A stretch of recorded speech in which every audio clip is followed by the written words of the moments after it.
Hello mga mi! Welcome na naman sa panibagong araw ng buhay ko bilang isang full-time mom! As usual, sa bahay pa rin ang ating mini video. At walang katapusang kaganapan sa ating buhay, syempre naman. Hindi ko na nga natapos itong aking mga hugasin at gumising na agad itong batang batuta. At dahil nga hindi na siya maawat sa kanyang kakaiyak, ayan, kinarga ko na lang.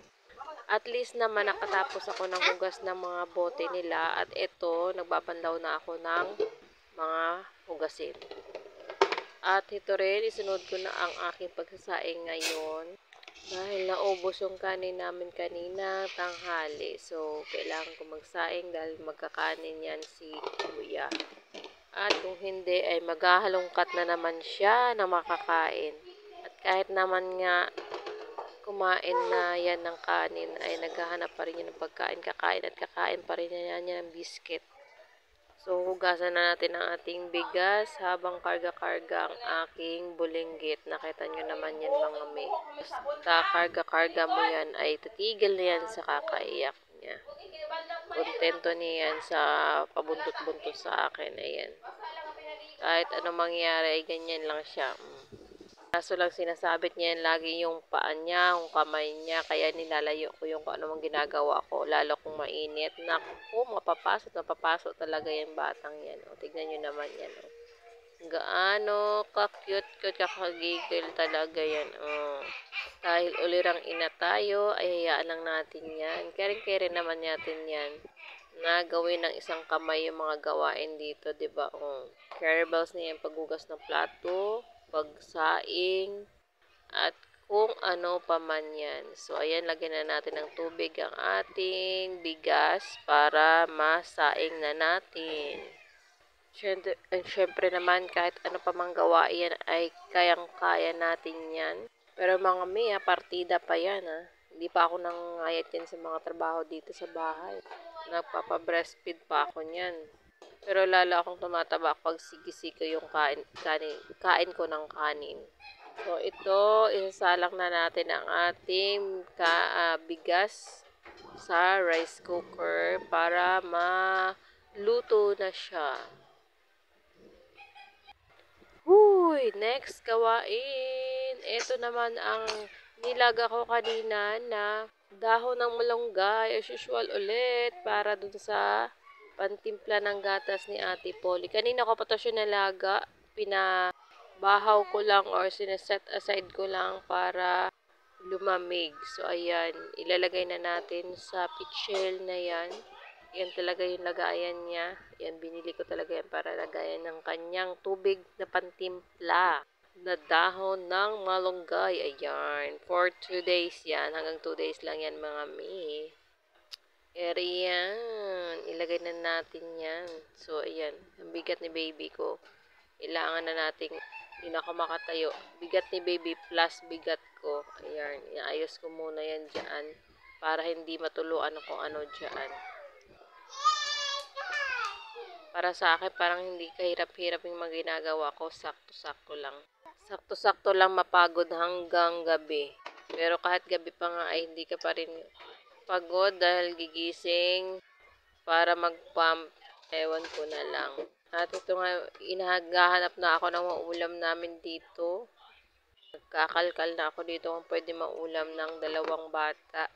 So, at nalala ko may minarinate pala na pork si daddy. So, ito na lang yung ulamin nila.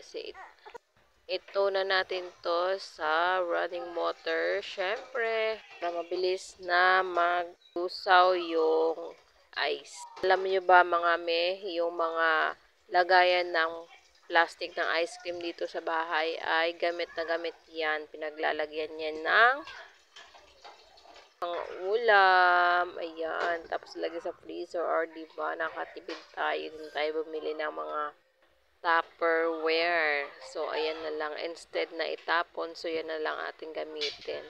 After nyan, ay nagwalis-walis ako ng konti dyan dahil yung mga kalat ni Ate Polly kanina, mga chicherya, dahil nilanggam na yan sa sahig. Walis-walis ako dyan na habang karga pa rin itong batang makulit.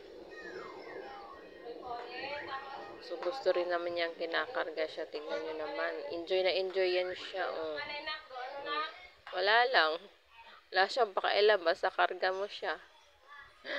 Nako, kabilis ng panahon nga. Ang bigat na niya at malaki na siya. Magpa 5 months na siya this month. So, wala lang, ang bilis ng panahon. So, ngayon ipapadidiin ko na siya para makaligo naman kami ni Ate Polly bago sila kumain. So, ayan.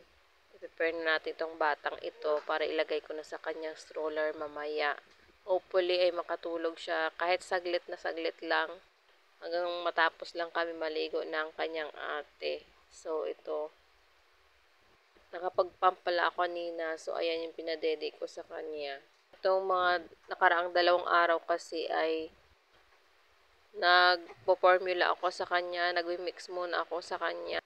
Dahil nga sugat-sugat na yung, di ba, ang nipple ko. Ayun. Pero yung pag-mix ko naman sa kanya, hindi yung tuloy-tuloy. Siguro sa gabi, 2 beses. Hanggang makapag-pump lang ako at merong milk. Kinakaya ko naman mag-pump na kahit mapdi yung sugat ko sa aking nipple, wala akong magagawa. Pero kung minsan pag dumudugo na talaga, tinitigil ko na lang. As in, mga may dumudugo na talaga yung nipple ko kasi nga inverted nipple ako kaya mahirap siya lumabas at bumubuka talaga yung utong ko kaya ayun, nagka-crack talaga siya. Rin ako magagawa kaya gusto kong magba-breastfeed or mag-pump sa kanya. Gusto ko talaga ipainom yung milk kasi sayang kasi. At alam nyo naman, breast milk is a best milk for baby. Tama ba? Nakamasustansyang gatas para talaga sa baby. Alam nyo din naman na maraming benefits yung breast milk para sa baby. So, kailangan nating tiisin kung ano pa man yan. Kahit anong sakit pa man yan. Diba nga, kay kuya, hindi naman ako nagpa-breastfeed sa kanya. Kay Ate Polly, siguro 1 taon din ako nagpa-breastfeed sa kanya. Pump lang din. Alas ganito rin, tiis-tiis lang din. Pero nagtataka ako, hindi sila lumulobo na masyado. Pero at least okay lang. Dahil hindi naman sila nagkakasakit masyado or nagkakasakit man sila ay hindi talagang malala. So, thank you pa rin. Thank you God dahil ganun pa man ang nangyayari. At hindi kami madalas pumunta sa doktor para magpa-check up ng paanik-anik sa kanila. Laking papasalamat ko na lang din dahil ganun yung mga anak ko. At hindi sila sakitin.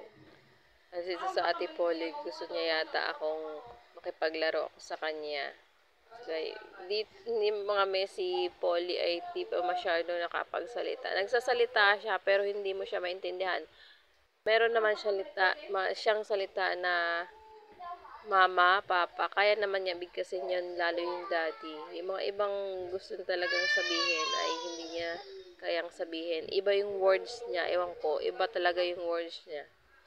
Sasalita naman siya pero iba yung words na sinasabi niya. Kaya minsan oo lang oo sa kanya pag may sinasabi siya, sabihin ko naman hindi. Kung basta hindi pwede, hindi, oo kung pwede naman. Ganun lang kaming dalawa. Sinusunod din naman niya pero alam niyo mga may nauutusan ko na rin yan. Paabot ng ganito, ilabas mo yung ganyan. Naintindihan naman niya. Kunin mo yung ganyan. Naintindihan niya. Mauutusan mo talaga yan siya. Minsan nga, nauutusan ko pa yan kaysa kay kuya eh. Sabi ko, 2 kayo ni kuya maglaro. Ayan. Gusto rin niya makipaglaro talaga eh. Kaso nga alam minsan ayaw ng kuya niya or alam niyo naman, hindi naman siya marunong. So, nagpa-prepare na ako niya ng mga bote ni baby at ni Ate Polly kasi nugasan ko na yan kanina. Ayan yung tubig na ilalaga ko din. Kuluan ko lang yan tsaka ilagay yung mga bote nila. So that's it for today mga me. Thank you for watching. God bless. Please subscribe my channel.